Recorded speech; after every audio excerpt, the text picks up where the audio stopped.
Greetings, everyone. Pete Pardo here from Sea of Tranquility. Welcome to a very, very special show. We have a very, very special guest today.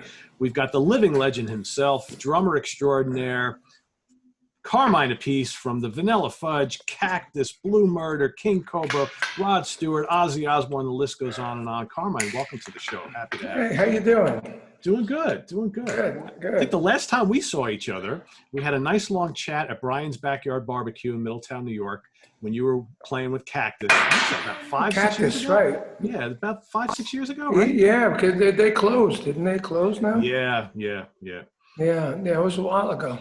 Yeah, it was a great cool. show. Yeah, great Yeah, little it was place. fun, yeah. Yeah, we just finished the Cactus record, a brand new one.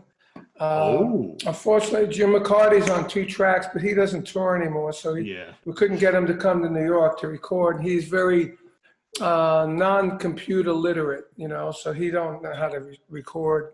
Like most people have a little studio. Like I moved to Florida, I have a studio here now, so I can do drums on anything. And so we've been touring with Paul Warren. He's a monster guitar player, and he was on when he was 17, Pop It's Like a Rolling Stone, And so he's playing guitar, and then we got James Caputo on bass, who plays with us in me and my brother's show. He's an awesome bass player. And then we got Jimmy Coons and Randy Pratt, the same, 3 of us are the same. And I'm trying to get Tim to play on the track.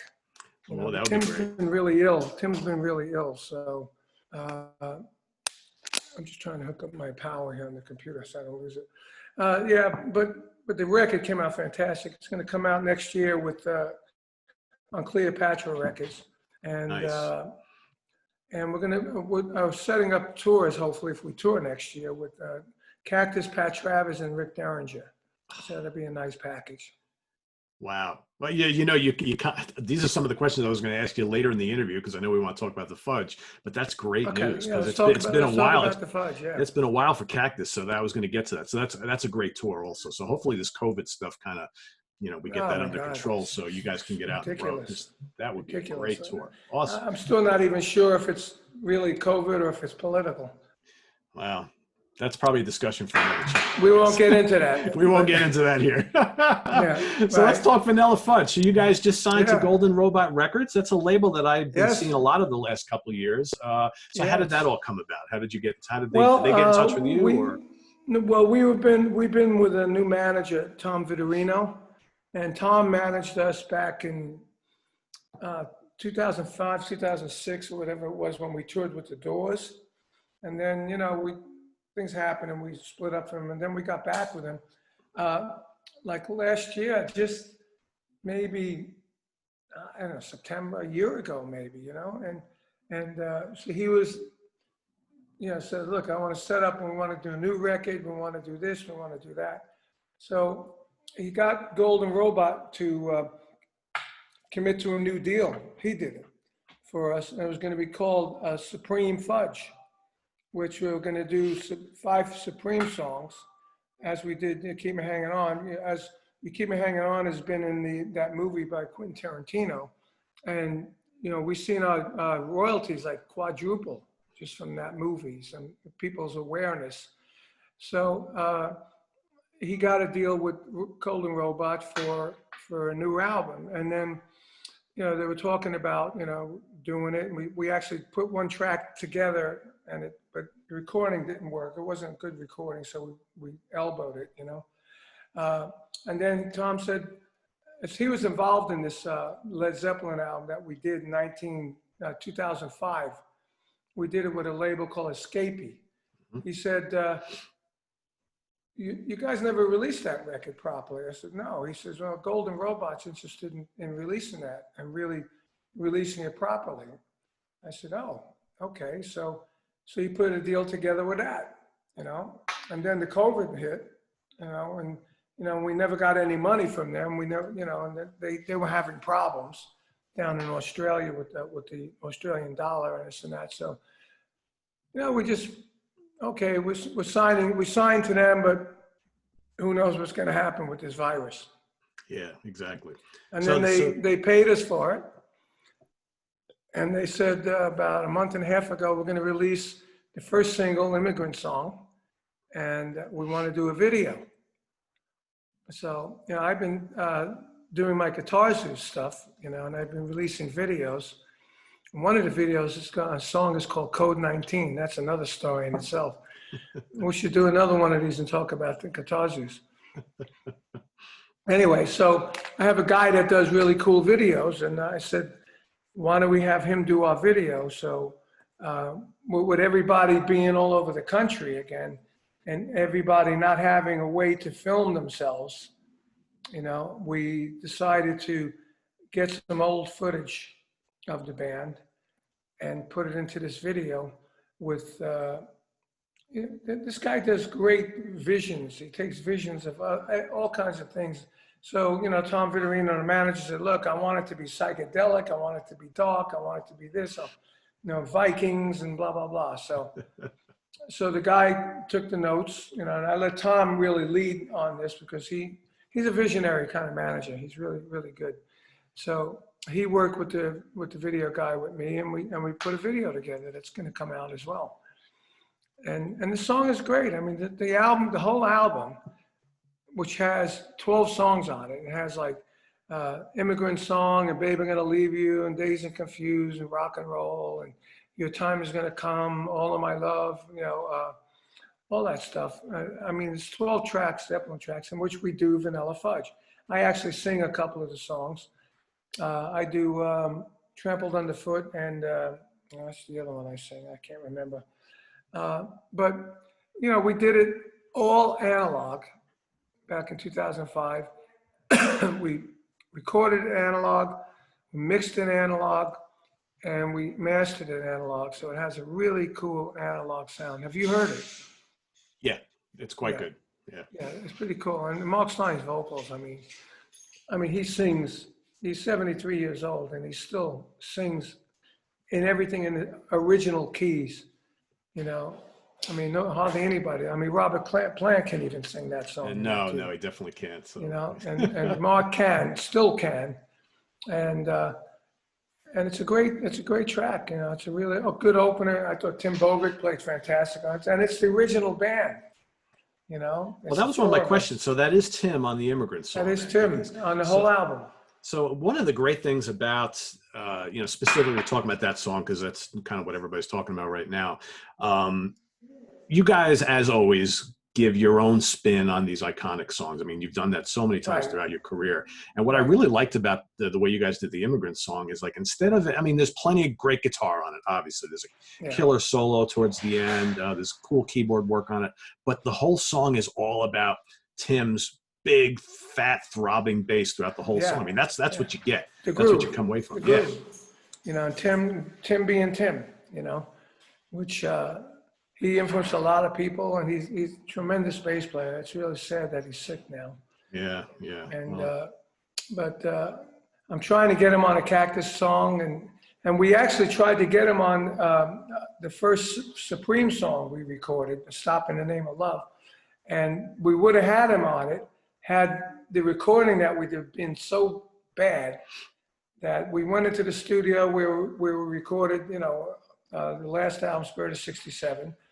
And instead of having the drums in the room where the drums were there by itself, we used to put the B3 Hammond organ, the Leslie in a room in itself, and the guitar in a room in itself, and the bass. This way it leaves the drums to have its own room and own ambience, and the room mics and everything, in order to get that sound that, you know, that I've had for years and years. For some reason, we had these plastic little boxes around the organ, a little box around the amp. And not until we got to LA, when I had Tim going in the studio with the bass player from Government Mule, Jorgen. He has a studio in LA, an analog studio. So I brought Tim in there to try and put bass on it. And when Jorgen put it up on the tapes, he said, "My God, who recorded this? There's leakage everywhere on the drums. I mean, you couldn't hear a snare drum without hearing the organ and the guitar. It was terrible, so we couldn't use it. But we did record Tim, and he did some great work on it, but we couldn't do it. So now if we get recording again, Mark Stein lives 30 minutes from me here in Florida. And I'm just setting up my studio where I told him when I get it fully set up, which is, maybe a couple of weeks away, where I can get 16 channel inputs, you can come down with his portable B3 and we could work on new songs for the album here and put the drums and the keyboards down, and then we can figure out how to get the other guys on it. Because that's how you record now. That's it. I mean, I do have a studio in Connecticut we can go to that's analog, and they'll give us rooms. They just want to get us in there. They'll give us a good price, and it's a good sized room and everything. It's like a proper studio. We could do that too, but Mark is like, he's getting old. He's got a lot of physical things going on, and he said, I'd rather not fly all the way up there if I don't have to. Yeah. We can do it down here would be good. And I said, well, let's see what we can do.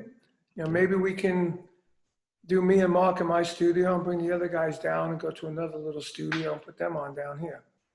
So the current lineup is you and Mark and Vince, okay, yep. and Pete Bramy. Pete's been Tim's replacement for 10 years already. Right. Tim retired. And Tim was his #1 idol. So not only does he play bass parts, he sings all the high harmony that Tim sang. So that works. That's what you need. Yeah. Yeah. So let's talk about this new album that's going to come out sometime next year. So it's going to be called The Supreme Vanilla Fudge. No, just the Supreme Fudge. Oh, just The Supreme Fudge. Okay. That's the name of the album. It's going to be Supreme Fudge by Vanilla Fudge. Okay, gotcha. Okay. This one's going to be called Vanilla Zeppelin by Vanilla Fudge. That's the manager and the record company. I mean, at this point in my life, I don't really care anymore. So, all right. So I got to ask you a question. So, because I did a couple shows recently where we were taking a look at like classic albums from the 70s and the 80s that have really bizarre album covers. So back in the day, and maybe even up to today, how much do you guys, the artists, the bands, have control over what the album covers or what the albums are titled or what the covers look like? Is that the first album, we really didn't have any control, but when they showed us the first album, which is the first album cover, we loved it because it was psychedelic. It was a naked woman, back in 1967, it was all peace and love and all that naked stuff was cool. And yeah, it was like a psychedelic naked woman with just a little cartoon face saying, like a cartoon bubble saying Vanilla Fudge, we thought it was cool. And then the back pictures were we weren't crazy about the back pictures because those pictures were taken when we were told we needed to clean up a little bit because we looked like, like the Rolling Stones, So we had cleaned up and then we looked like college kids, So we weren't crazy about the back pictures. So on that album, so we liked the front cover. We weren't crazy about the back cover. But as we said, we had no say. It was too late. The second album, we had no say in the whole album. That album, as far as we're concerned, ruined our career. The Beat Goes On. That was such a stupid thing to do. And it was Ahmet Ertegun, the president of Atlantic Records, and Shadow Morton, our producer, thought it was the best thing since sliced bread, and it was awful. And it was The Beat Goes On, and it was a cool album cover, The Beat Goes On, written in all different languages and everything. That was cool. Then the third album, we had to do it. It was Renaissance. After that album was destroyed our career, we had to build ourselves up again. So it was like an album of pictures of us with the look we had at the time, carved in stone with workers like on ladders and everything, carving it out with chisels. It was called Renaissance. And then in the background, it looked like it was in space, so that was kind of us. And then near the beginning was our idea.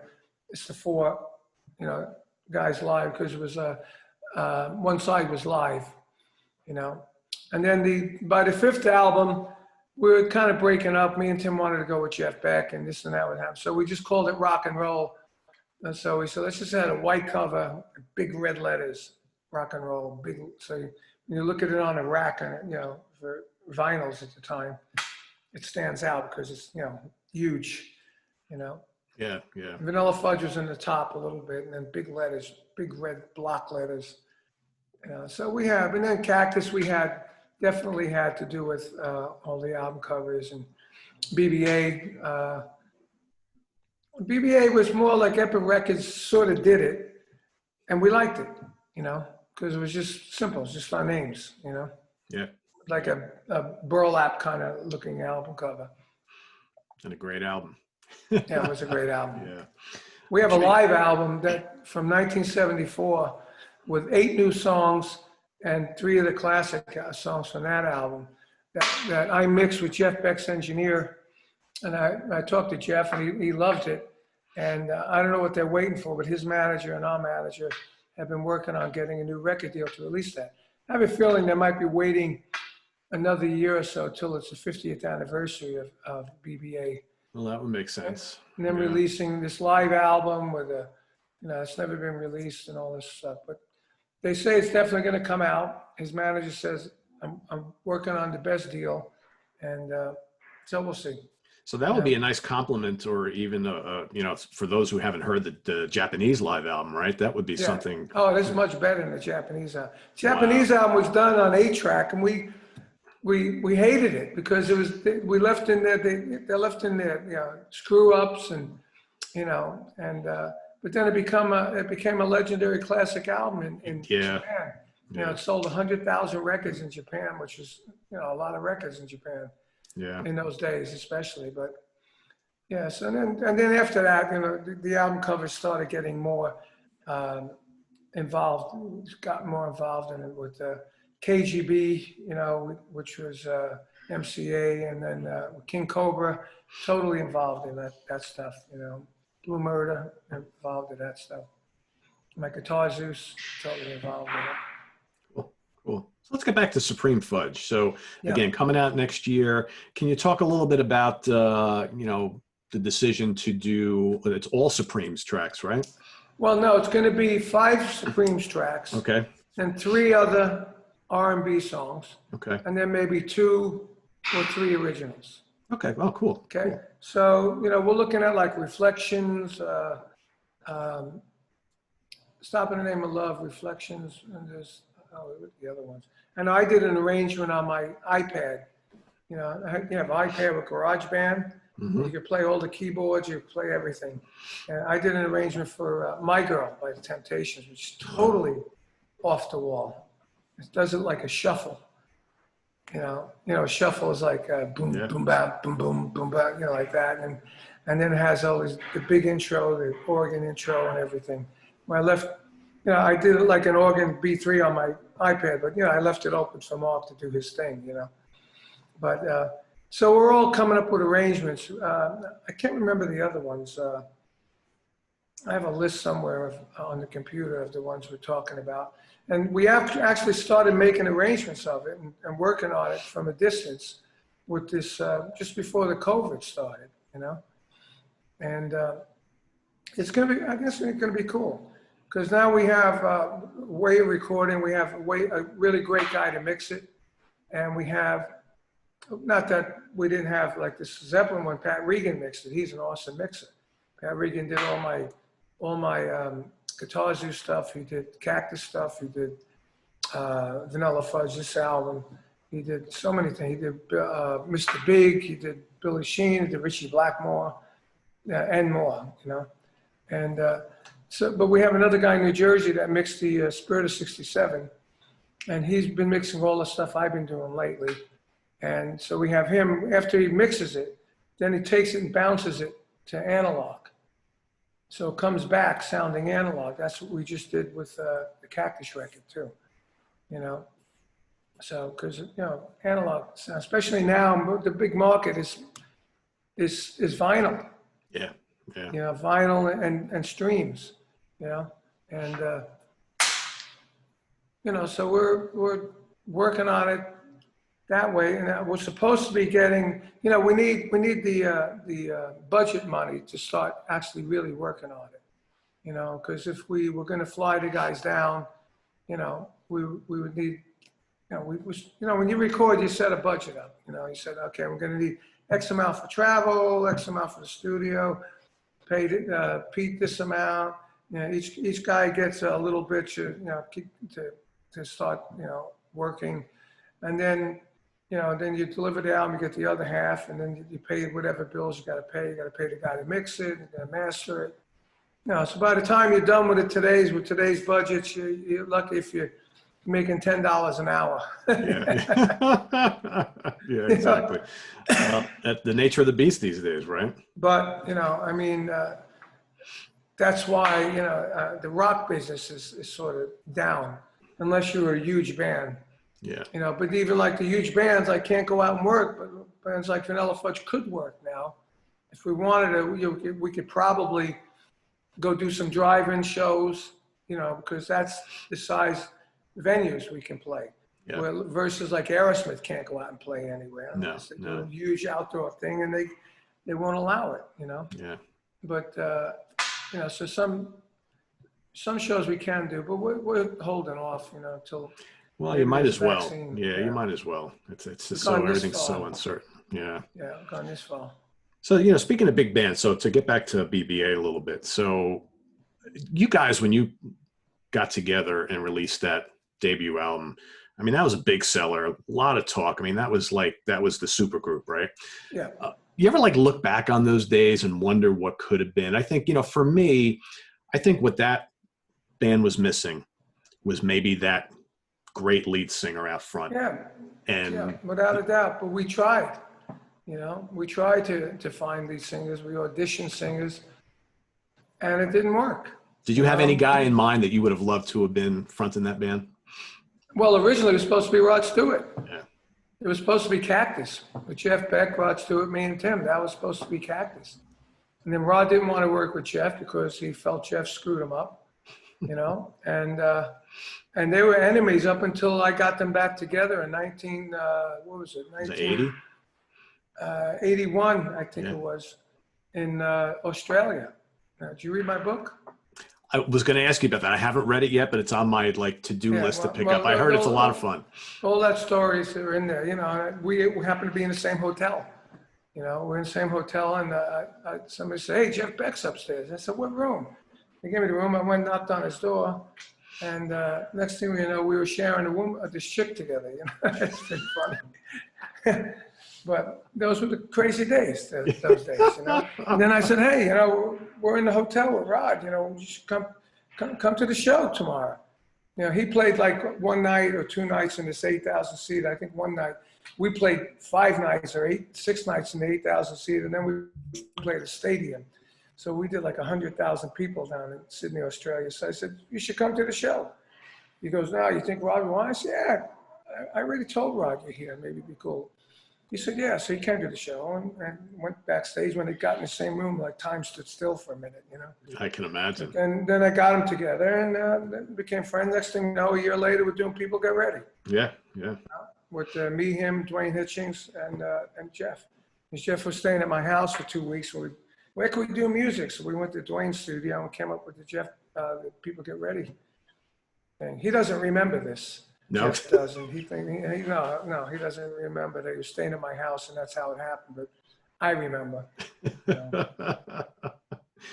So I wanted to bring up the Blue Murder situation. So we've been hearing for years all these kind of rumors about how various people, and perhaps yourself, maybe Tony, trying to get John Sykes to maybe do a Blue Murder reunion. But, it just seems like John is just hesitant to do much of anything these days. Can you talk a little bit about maybe your frustration with that and what actually happened behind the scenes? Well, we a few years, 3 years ago, we got together and we played and it was like magic. When you get certain people together, it's magic.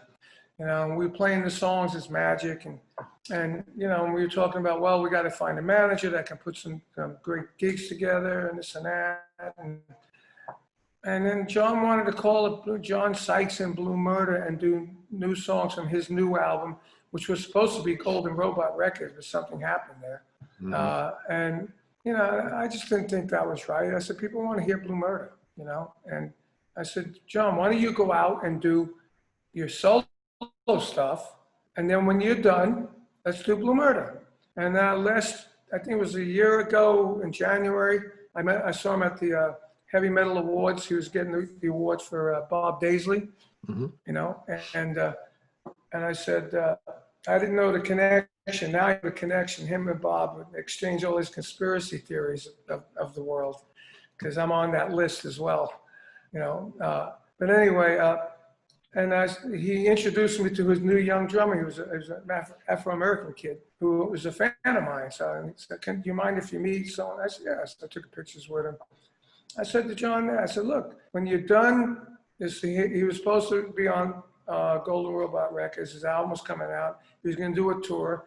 I said, "When you're done with all this, then let's do Blue Murder." He goes, "Fine, let's do it." And he never did it. So it's still up, you know, nowhere. And I mean, it would be amazing if we did it. No. So apparently he's not doing anything. I don't know how he can do that. He can not play, you know, for all these years. I mean, he's been out of Thin Lizzy for like, what, 12 years now, 13, 15 years. Yeah. You know, and he supposedly got out of Thin Lizzy so we could do Blue Murder. No, I don't know, man. Guitar players. I guess, yeah. I get more questions about, you know, what John Sykes is doing. It's like he's not doing anything. I mean, my next book is going to be called Guitar Zeus, the book. And so I put a list together of all the guitar players I work with, and what the ones from Guitar Zeus is pretty impressive. I said, "Wow, that's a lot of guitar players." And I got I mean, could you rattle off some of them, because you've worked with so many great ones over the years? Oh, Jeff Beck, Brian Mays, Steve Morse, Leslie West, Ted Nugent, Jim McCarty, Jan Ackerman, Jakey Lee, Brad Gillis, the other guitar player from Night Ranger, Jeff Watson. Mick Mars. I can't even remember any. Yeah, I got the list on my phone. There's like tons of the guys from King Cobra, all the different guys from that band, and Mike Bloomfield, and Joe Bonamassa. You know, I mean, just it goes on. So this guy that's writing a big Led Zeppelin book.